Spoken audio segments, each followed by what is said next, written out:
नमस्कार, नीलम फॅशन क्रिएशनमध्ये तुम्हा सर्वांचं खूप खूप स्वागत आहे.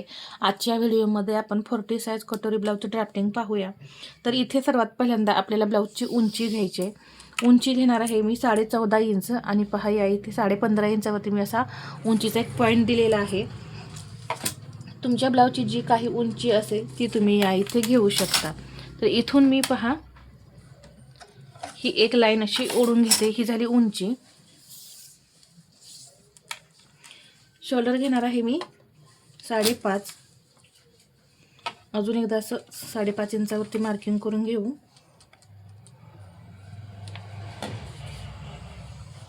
मुंडा घेऊया 6.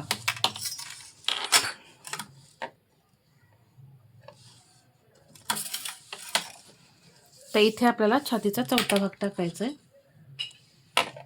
10 आणि याच्या पुढे हे 1.5 इंच मार्जिन असणार आहे. पहा इथे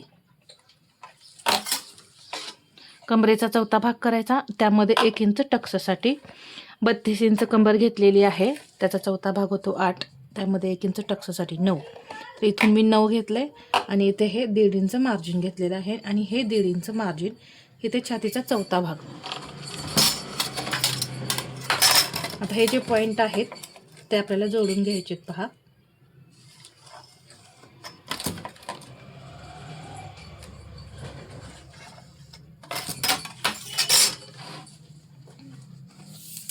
मुंड्याला आकार देऊन घेऊया.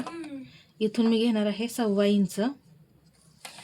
इथून हा फिटिंगचा पॉईंट आहे. इथून सुद्धा 1.25 इंच, इथे अर्धा इंच डाऊन करायचं आणि मुंड्याची जी काही उंची आहे त्याचा असं सेंटर करून पहा या पद्धतीने मुंड्याला आकार द्यायचे. इथे मी असे मुंड्याला आकार दिलेले आहेत. हा आपला बॅक पार्ट तयार आहे. आता फ्रंट पार्ट तयार करूया. इथे फक्त तुम्ही गळा घ्यायचे. गळ्याची रुंदी इथं फक्त 2.25 इंच घ्या आणि बाकी असा हा आपला डायग्राम आहे. तुम्हाला इथं 10, 8, 9 कोणताही गळा हवा असेल तो तुम्ही इथे ड्रॉ करू शकता. इथे 1/2 इंच मी आतमध्ये घेतलं. एक तिरकी लाईन अशी आतमध्ये ओढायची, जास्त नाही. पहा थोडीच अशी तिरकी लाईन आतमध्ये ओढून 1/2 इंच घेतलंय मी. पहा या पद्धतीने हा झाला आपला पुढचा मुंडा. या पद्धतीनेच तुमचे मुंड्याचे आकार जे आहेत ते यायला पाहिजेत. पहा असे गोल, असे आतल्या आत, असे बाहेरून नाही. 2.25 इंच गळ्याची रुंदी आपण घेतलेलीच आहे. पुढचा गळा आहे 6. 6.5 वरती मी एक पॉइंट दिला. इथून घेतलेला आहे 2.5.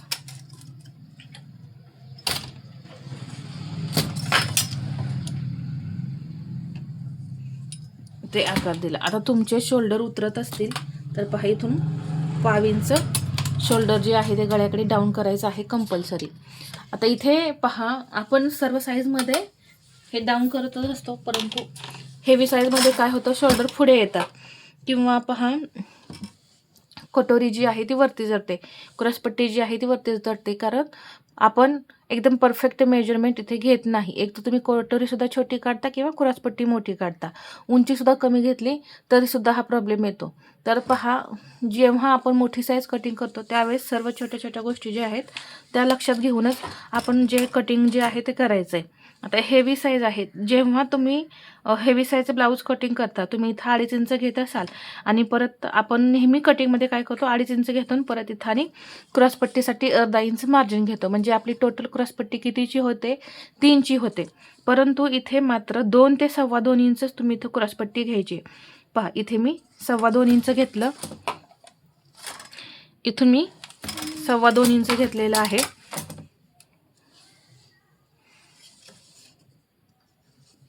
एक लाईन ओढली. पहा यामुळे काय होतं, जिथे चेस्ट बसायला हवी आहे तिथे बरोबर परफेक्ट बसते, वर ही जात नाही आणि खालीही होत नाही. पहा इथे 1/2 इंच घेतलं मी आणि असा क्रॉसपट्टीला आकार दिला या पद्धतीने. कटोरी इथं घ्यायची आहे 6. अजून एकदा असंच 6 इंचावरती एक पॉईंट दिलेला आहे. कटोरीचा फॉर्म्युला काढा. जर तुम्हाला अशी अंदाजे कटोरी घ्यायची नसेल तर छातीचा 6वा भाग त्यातून अर्धा इंच मायनस करायचे. इथे मी पहा 1 इंच घेतलं गळ्याजवळ आणि तिरकी लाईन ओढून आपल्याला घ्यायचे इथे आणि कटोरीला आकार द्यायचे पहा या पद्धतीने. अगदी हलक्या हाताने जरी तुम्ही इथं कर्व दिला तरी सुद्धा कटोरी आपोआप तयार होते. क्रॉस पट्टी आता इथे अर्धा इंचाने आपल्याला वाढवायची आहे. इथून असं या पद्धतीने पहा एकदम परफेक्ट असं इथं ड्राफ्टिंग आपलं 40 साईजचं झालेलं आहे. अजून यामध्ये काही शंका असतील तर तुम्ही मला कमेंटमध्ये विचारा. मुंडा घेर जो आहे तो शक्यतो मोजून घ्या, किती मुंडा घेर आहे हे पाहायचं आणि परत तुम्ही इथं मुंडा कमी जास्त करायचा आहे. जर मुंडा जास्त भरत असेल तर कमी करून घ्या आणि जर कमी हवा असेल तर तुम्ही इथे जास्त भरला असेल तर उंची कमी जास्त करून इथे घ्यायची आहे. मुंडा कमी जास्त कसा करायचा याचा व्हिडिओ आपला आहे. एकच नाही, एकदम आपली 4 ते 5 व्हिडिओ आहेत त्यावरती तुम्ही पाहू शकता. वेगवेगळ्या साईजवरती मी व्हिडिओ केलेले आहेत. तर इथे ही कटोरी वाढवून घेऊ आपण. इथे ही आपली मूळ कटोरी आहे ती वाढवताना पहा इथे अर्धा इंच, ऑल साईजमध्ये अर्धा इंच, इथे पाव इंच, हे सुद्धा सर्व साईजमध्ये पाव इंच आपल्याला वाढवायचं आहे. इकडून 1.5 इंच, इकडून ही 1.5 इंच. इथून पहा अगदी हलक्या हाताने हळूहळू असा आकार आपल्याला वाढवायचा आहे. पहा इथे मी घेतलेला आहे 1.5 आणि इथे सुद्धा 1.5 इंच घेतलेला आहे मी. हे असं जोडून घ्यायचं. हे अंतर किती आहे पहा 6 इंच आहे बरोबर.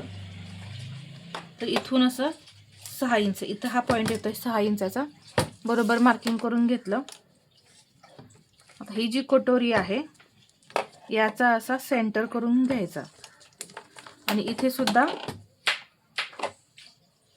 1.5 इंच घ्यायचं आहे.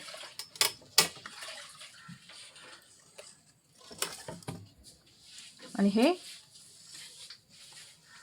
या पद्धतीने जोडायचं. टक्स आपल्याला काढायचं आहे. इकडे मार्जिन सोडा, इकडे अर्धा इंच मार्जिन सोडा. 3 इंच आपली कटोरी आहे म्हणजे 6 आहे, त्याचा सेंटर करून 3 इंच म्हणजे दोन्हीकडे आपली 6 तयार होईल. तर टक्स किती येते पहा, इथून 1.25 इंच बरोबर आपल्याला टक्स 1.25 इंच हवा आहे. तर पहा जर तुम्हाला असं अंतर काढायचं नसेल तर काय करायचं, हे 1.5 इंच जे आहे यामध्ये पाव इंच मार्जिन मिक्स करून आपण 1.25 इंच टक्स घ्यायचं. आपोआपच 1.25 इंच तयार होतो. इथे 3 इंच घेतलेलं आहे. 3 इंचाच्या पुढे टक्स घ्यायचा नाही. पहा या पद्धतीने इथे 40 साईजचं ड्राफ्टिंग जे आहे ते झालेलं आहे. बाही कटिंग मी या व्हिडिओमध्ये नाही दाखवत. बऱ्याच वेळा मी बाही जी आहे ती दाखवलेली आहे. 40 साईजची लांब बाही, छोटी बाही सुद्धा मी शेअर केलेली आहे. तर तुम्ही आपल्या चॅनेलवर बाहीची व्हिडिओ पहा, तिथे तुम्हाला 40 साईजची बाही मिळून जाईल. तर हा आजचा व्हिडिओ तुम्हाला कसा वाटला हे मला कमेंटमध्ये सांगा आणि व्हिडिओ आवडला असेल तर लाईक करा, शेअर करा. असेच नवनवीन व्हिडिओ पाहण्यासाठी आपल्या चॅनेलला सबस्क्राईब करायला विसरू नका. धन्यवाद.